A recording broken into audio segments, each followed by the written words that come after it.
오늘 우리에게 주시는 하나님의 말씀은 시편 22편 1절로 8절까지의 말씀입니다. 시편 22편 1절로 8절까지의 말씀을 한 절씩 교독하고 마지막 절은 같이 보도록 하겠습니다. 내 하나님이여, 내 하나님이여, 어찌 나를 버리셨나이까? 어찌 나를 멀리하여 돕지 아니하시오며 내 신음소리를 듣지 아니하시나이까?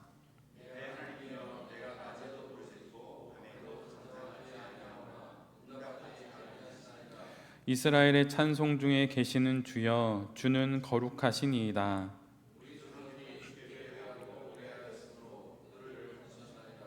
그들이 주께 부르짖어 구원을 얻고 주께 의뢰하여 수치를 당하지 아니하였나이다.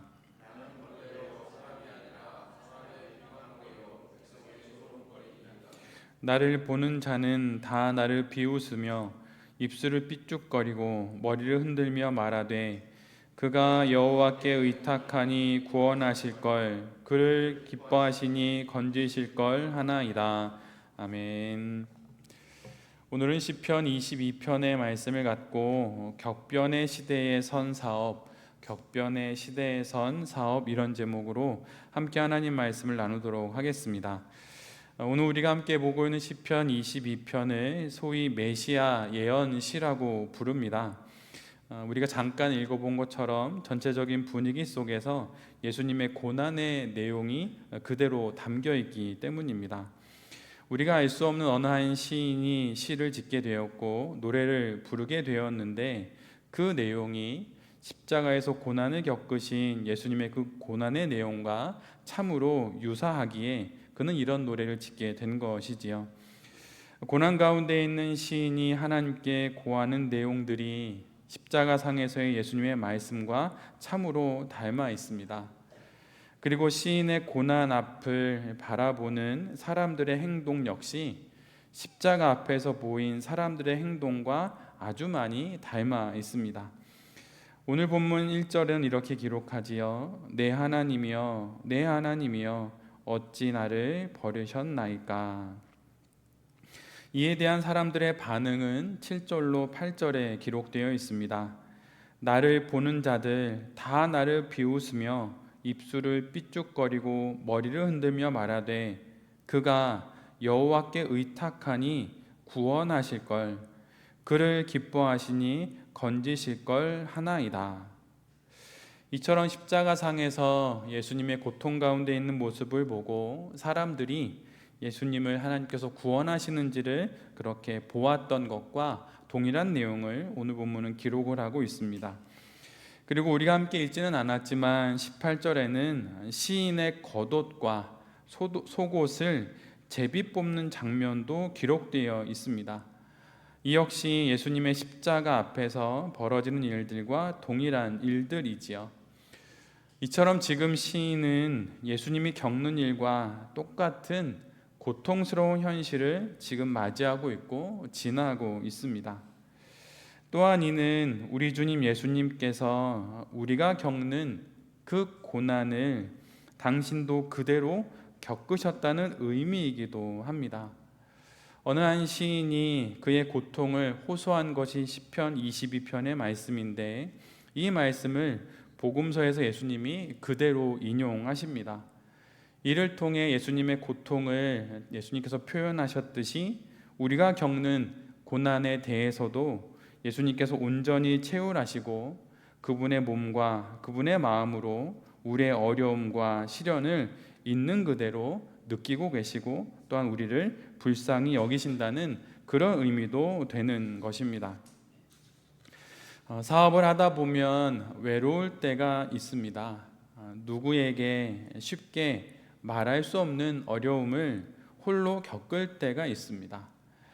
그때 우리 모두가 기억해야 하는 것은 우리의 모든 사정과 형편을 예수님께서 이미 당신의 온 몸으로 겪어서 알고 계시고 우리를 참으로 긍휼히 또한 불쌍히 여기신다는 사실입니다. 우리의 외로움이 괴로움이 되는 이유는 나만 홀로 온전히 이 일을 혼자 겪고 있다고 여기기 때문입니다. 그러나 우리가 겪는 그 외로움이 괴로움이 되지 않는 이유는 우리 주님께서 우리가 겪는 모든 일들을 이미 알고 계시고 우리를 불쌍히 여기시기 때문입니다.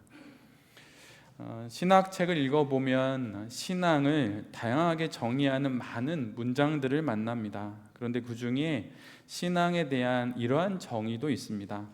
신앙이란 하나님의 부력을 신뢰하는 것이다. 신앙이란 하나님의 부력을 신뢰하는 것이다. 어떤 경우에도 어떤 상황에서도 나를 다시 들어올리실 그 하나님의 부력을 믿는 것이 바로 신앙입니다. 십자가의 예수 그리스도를 한번 생각해 보십시오. 그분만큼 하나님의 부력을 신뢰한 이가 어디에 있습니까? 그분의 출생부터 그분의 생애 그리고 죽음에 이르기까지 끝없는 어려움과 이해할 수 없는 사건과 사연들, 그 시련 앞에서 예수님은 하나님의 부력을 믿었습니다. 그리고 결국 부활하셨고 이 땅에서 들어 올려져 천국에 이르시게 된 것입니다. 사업을 하며 하나님의 이 부력을 믿는 것이 바로 기독 사업가의 힘입니다. 그런데 참으로 아이러니는 하나님의 부력을 경험하기 위해서는 힘을 빼야 한다는 것입니다. 힘을 빼는 것이 오히려 힘이 듭니다. 수영을 배워보면 이 원리를 가장 잘 알지요. 뜨기 위해서, 수영을 하기 위해선 힘을 써야 할 것 같은데 힘을 빼라고 말합니다. 믿음도 마찬가지이고 신앙도 마찬가지입니다. 이런 아이러니가 숨겨져 있습니다. 하나님의 부력을 신뢰하며 힘을 빼는 것이 기독 사업가의 힘이 된다는 이 사실을 우리 모두가 잘 기억해야 할 것입니다. 그래서 때로는 지금 내가 겪고 있는 상황으로부터 조금 멀리 떨어져서 힘을 빼고 하나님께 안기는 것을 연습할 필요가 있습니다. 그래야 사업에 파묻히지 않게 됩니다. 그리고 내가 지금 맞이하고 있는 이 사업의 상황을 바라보는 온전한 관점을 다시 가질 수가 있습니다. 세상에서 벌어지는 일들을 다양하게 사회과학자들은 설명하지만 사실 그 중에 한 가지의 정의는 관점을 선점하는 것이 세상에 벌어지는 일들을 잘 이끌고 또 잘 살아가는 길이라고 말합니다. 어떤 일에 대한 관점을 선점하는 것만큼 사업에 유리한 것은 없습니다. 그런데 이 관점의 위험함은 그것에 몰두하다 보면 결국 내 자신도 그것에 매몰될 수 있다는 것입니다. 그래서 이 관점을 늘 다시 확인해 봐야 합니다. 그것이 바로 하나님의 부력을 신뢰하고 잠시 사업에서 거리를 두고 힘을 빼는 것입니다. 이 아이러니와 이 반전을 알 때 험난한 사업의 현장에서 포기하지 않을 수 있고 하나님을 의지하며 계속해서 사업을 경영해 나갈 수 있는 것입니다. 신앙을 갖고 사업을 한다는 것은 어느 분은 마치 뒤로 손이 묶인 채로 달리기 시합을 하는 것과 같다고 말했습니다. 신앙을 갖고 있으니 분식 회계를 할 수도 없고 거짓되게 수입 지출을 기록할 수도 없고 또 가지고 있는 제품의 어떤 장단점을 과장하거나 숨길 수도 없습니다.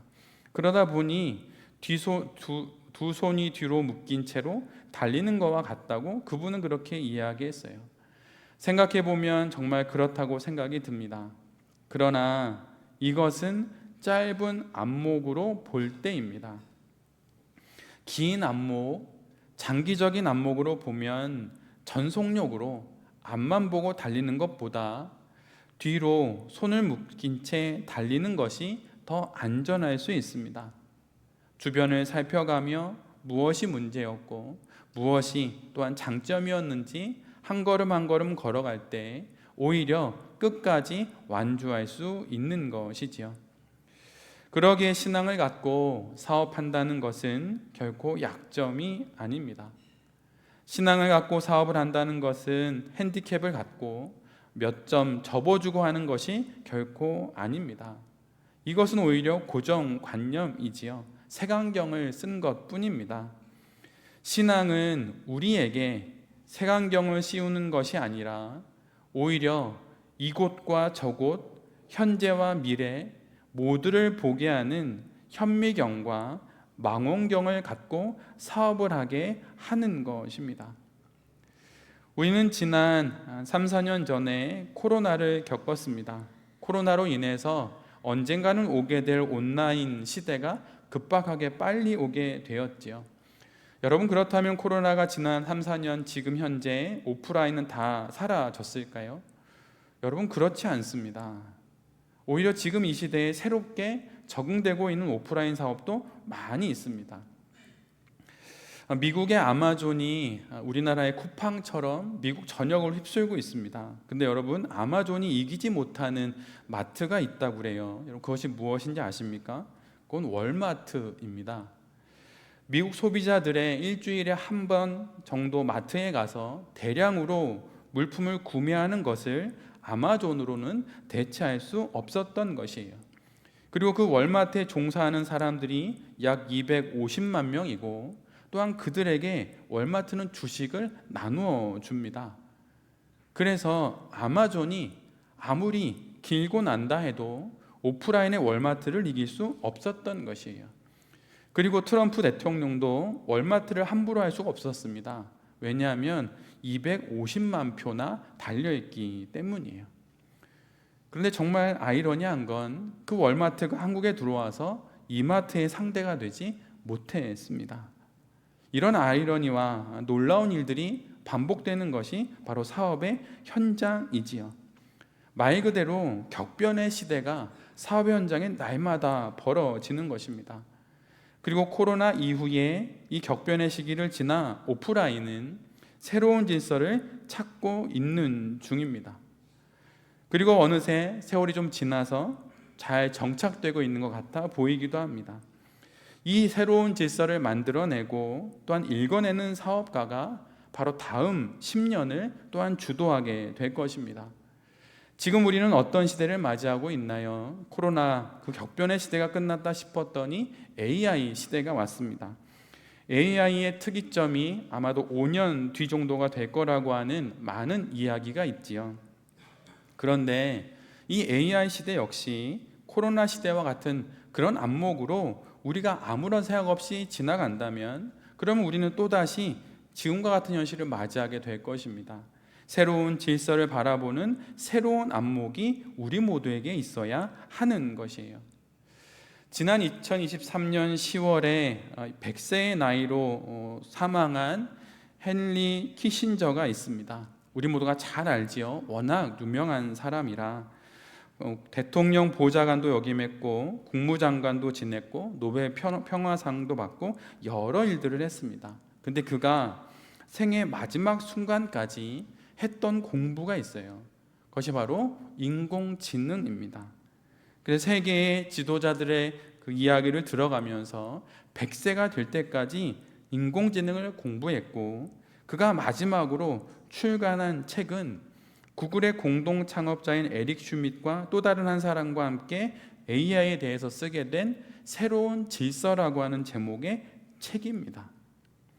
늘 세상은 변하는 것이고 그 변화 속에서 한국은 안 된다, 우리는 늦었다, 할 수 있는 게 없다, 이렇게 부정적으로 말하는 사람과 지금 그대로 있다 보면 뭐가 되겠지라고 하는 사람과 또 다른 새로운 질서를 찾는 사람들이 있다는 것이에요. 질서를 만들어내고 시대를 읽어가며 사업을 하는 것이 바로 기독사업가의 모습입니다. 코로나를 일으키는 바이러스는 눈에 보이지 않았습니다. 온라인 디지털도 눈에 보이지 않지요. 사람들이 그토록 맞추고 싶어하는 미래도 눈에 보이지 않습니다. 이 보이지 않는 것들을 보는 것이 바로 실력이고 능력이지요. 그런데 기독 사업가들에게 이것은 참으로 익숙한 것입니다. 왜냐하면 바로 이 말씀 때문입니다. 바라는 것들의 실상, 보이지 않는 것들의 증거, 바로 이 믿음을 우리 모두가 갖고 있기 때문입니다. 바라지만 아직 현실이 되지 못했던 그것을 믿는 믿음, 보이지 않지만 그것에 대한 증거를 가지고 있는 그 믿음이 우리 모두에게 있기 때문입니다. 그러기에 격변의 시대, 다 어렵다고 말할 때 여러분 그것을 여러분의 눈에 쓰는 색안경으로 삼지 마십시오. 신앙으로 이곳과 저곳, 가까운 곳과 먼 시대를 읽어낼 수 있는 현미경과 망원경의 신앙을 여러분 가지십시오.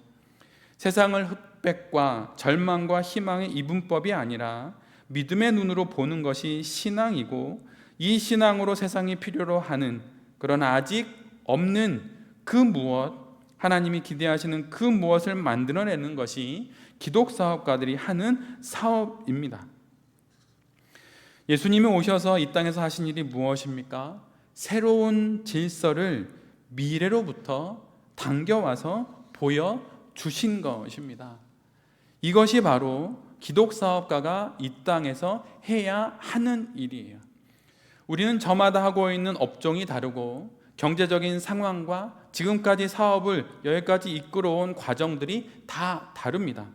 그래서 목적지는 하나이지만 방법은 다 다른 것이에요. 결코 똑같은 방식으로 똑같은 일을 이룰 수 없습니다. 누구는 내가 가지고 있는 이 젊음으로 더 많이 사업을 경영할 수도 있지만, 이미 나이가 많은 나는 내가 가지고 있는 재력으로 그 문제를 풀어갈 수 있는 것입니다. 그래서 여러분, 누군가와 똑같이 사업하려고 해서는 안 됩니다. 오직 나만이 할 수 있고 나만이 걸어갈 수 있는 방식으로 사업을 해야 하는 것이에요. 최근에 우리 공동체 안에 슈퍼스쿨이 여러 일들을 해나가고 있습니다. 그래서 슈퍼스쿨에 대한 생각 속에 전 토스에 관련된 책을 많이 보고 있어요. 이승건 대표가 치과 의사에서 사업을 할 때 8번의 실패와 9번의 성공을 거둔 것이 토스입니다. 근데 그가 한 이야기와 그의 강의를 듣다 보면 그렇게 열심히 일할 수 없어요. 언뜻 보면 거의 믿음이 있는지 없는지 모르겠지만 그리스도인들보다 오히려 정말 미래에 대한 희망을 갖고 소망을 품고 이렇게 일하는 것 같아서 정말 마음이 좀 이렇게 부끄러워지기도 하는 그런 것을 많이 느낍니다. 근데 사실은 그런 모습은 기독교인들에게 있어야 됩니다. 이곳이 좋사오니 여기가 좋사오니 라고 말하면서 과거의 방식을 그대로 재현하는 것이 아니라 새로운 방식을 도입해서 그 일을 해 나가는 것이에요. 교회에서는 과거의 예배 형식으로 예배를 드릴 수 있지만 세상에선 그렇게 하는 것이 아닙니다. 사업의 현장은 그런 것이 결코 아니에요. 새로운 길을 여러분 찾아가십시오. 교회에서 신앙생활 하듯 일하지 마십시오. 세상에서 신앙생활 하듯 그렇게 일해야 하는 것입니다. 그 방식이 무엇입니까? 새로운 질서를 찾는 것이에요. 3년, 4년 전 코로나로 인해서 온 세상이 격변하더니 이젠 AI로 인해서 격변합니다. 근데 제가 앞서 말씀드린 헨리 키신저의 새로운 질서라고 하는 한국어 그 제목에 그 영어의 원 제목은 사실 좀 달라요. Genesis, Artificial Intelligence, Hope and the Human Spirit입니다.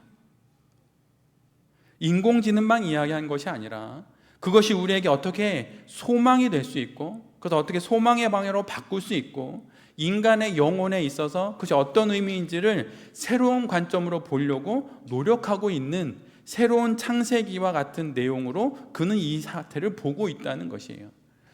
한국 사회와 한국 기독교인의 가장 멀리해야 할 정서는 부정적인 것입니다.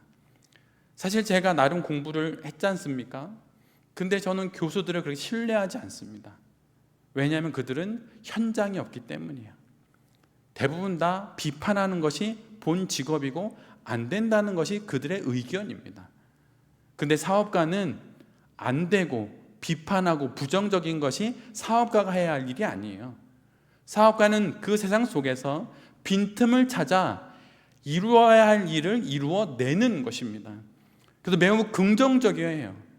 매주 수요일날 우리가 함께 예배드리는 이곳에서 비록 제가 목회자로 말씀을 전하지만 제가 여러분에게 전해야 하는 가장 큰 메시지는 희망과 소망을 갖고 미래에 대한 하나님의 뜻을 품고 새로운 길을 찾아내라는 것입니다. 이것이 바로 수요일에 세워진 제이드 사공구 교회에서 선포되어야 될 하나님의 말씀이에요. 여러분, 절망이 가득하고 너무 빠르게 변하는 이 AI 시대 속에서 어떻게 사업을 하시겠습니까? 겁이 나고 두렵고 모르겠고 알 수 없는 게 많다고 접으시겠습니까? 여러분, 그건 아닙니다. 신앙적이지 않아요. 비판은 우리의 몫이 아닙니다. 우리는 길을 찾는 사람들이에요. 사업가란 길을 찾는 것입니다.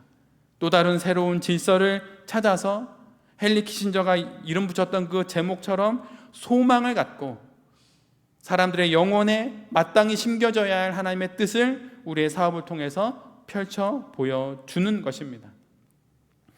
이 경랑의 시대에 떠밀려 가면서 군중 속의 한 사람이 되어 그렇게 살아가는 것이 아니라 미래를 앞당겨 천국을 보여주신 그런 예수님처럼 이 격변의 시대 속에서 믿음과 소망과 신앙을 갖고 실력으로 새로운 질서를 만들어내시는 여기 계신 모든 대표님들과 또 이 말씀을 전하는 제 자신이 될 수 있기를 간절히 기도드립니다.